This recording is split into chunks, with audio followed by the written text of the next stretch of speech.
Hi guys, I'm Jason Scudellari from CPP. And I'm Thomas Bañuelos. And today we're going to be installing our all-new, all-aluminum 22.9 Pro Touring tank into our 67 Nova.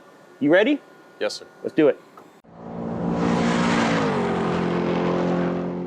So the first thing we're going to do is install our fuel pump. We're going to measure the depth of our tank, then cut everything to fit. I like to put the sock onto the pump first, make sure there's nothing there that's plugging it. Okay. We can lay that out like that. And make sure you go to the supply side. One's a return. The bigger one here is our supply side. So let's go ahead and measure the tank out. We're gonna use this back section for our fuel pump because we're only gonna run one fuel pump. There's a baffle running through here, which is gonna keep that fuel from sloshing around. There's also a couple baffles running this way. So the whole tank is baffled. And we got 8 7/8. So we'll come over here. What we wanna do is get this straight. We're gonna measure our 8 7/8 to the bottom of our pickup. So we'll go ahead and cut it. There we go. So our fuel pump has a 5/16 inlet and our hose is 3/8. So what we're gonna do,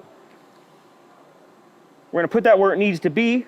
We're gonna cut our return about 1/4 inch higher than the sock. Thomas will go ahead and heat that up and sweat it over the end of our fuel pump, and we'll trim it after that.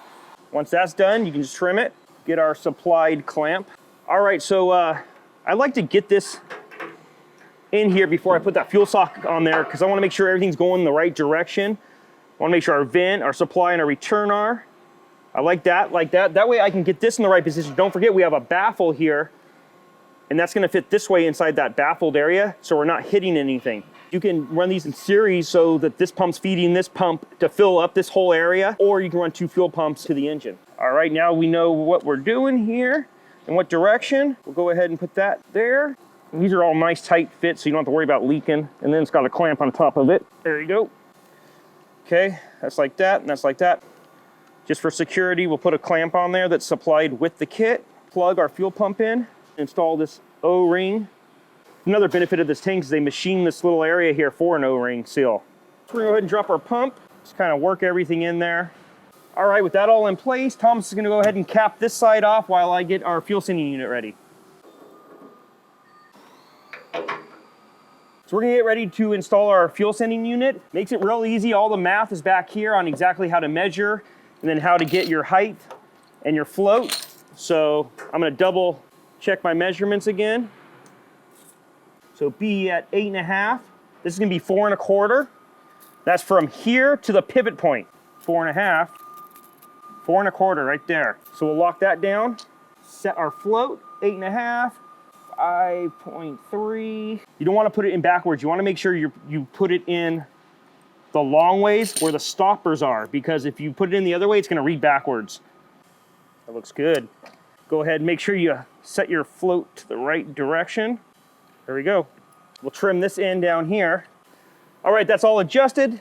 Thomas will install that and I'll get our next step ready. All right, so if you notice, this actually has a bolt pattern that's not true. So you can spin this and now the holes don't line up. It only fits one way, which is like that. Keeping that in mind, we gotta make sure when we install this isn't running into one of our baffles running this way, running into our fuel pump. We wanna make sure it travels up and down real easy. Well, it's okay to do it like this now. And I'm saying that because back in the day, especially with older cars, the ohm readings were like maybe 1 through 10 ohms. So as you're driving down the road, the gas gauge is bouncing all over the place. Well, now these ones are 0 to 90 ohms. So it takes a lot more time with this movement for your gauge to actually move. But what Tom's gonna have to do is make sure he orients this in the right direction that fits our bolt pattern. All right, we're gonna go ahead and put our MPT to our -6 AN fittings in. Make sure you put some sort of sealant on there that's fuel compatible.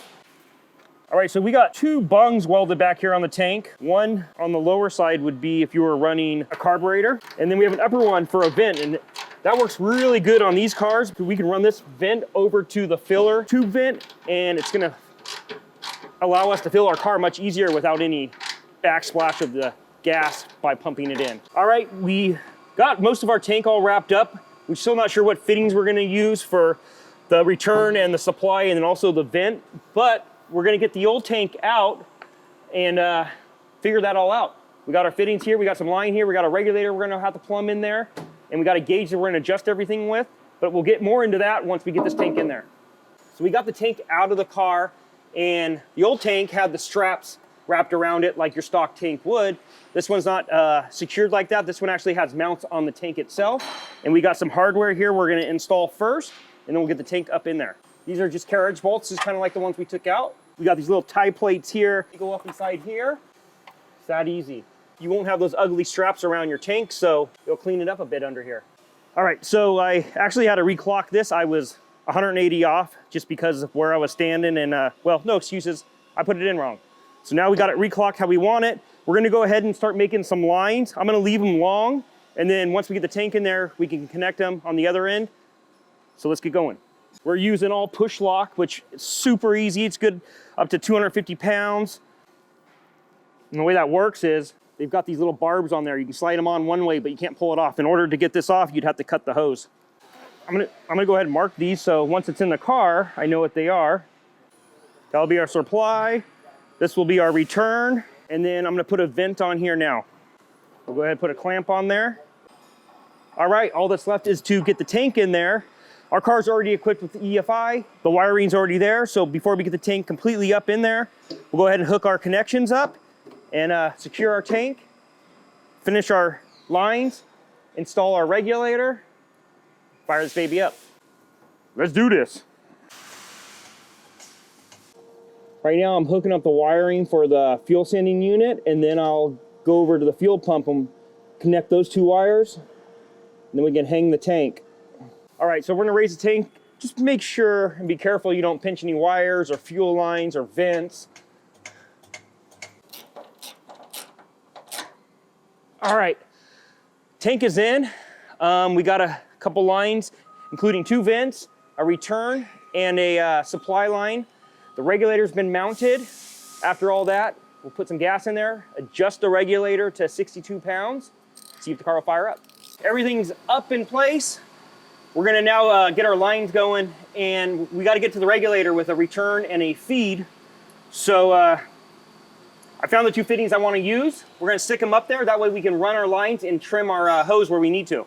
All right, so we're gonna go ahead, and I marked our supply and return lines. We're gonna route those safely so we don't interfere with exhaust, the rear end going up and down. You gotta consider all this stuff because right now we're at full droop.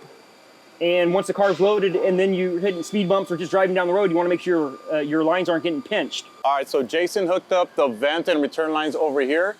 And what I'm gonna do is I'm gonna connect this other vent is strictly for when you're filling up the tank, so you don't get that blowback from the gas tank. So I'm gonna insert this push lock into the hose. It's my specialty. I don't know how to do a lot of things, but I know how to put push locks in all day long. All right, so Thomas finished up the filler neck and the vent on that side. All I have left now is to tie into our filter with our supply line that's gonna feed the engine.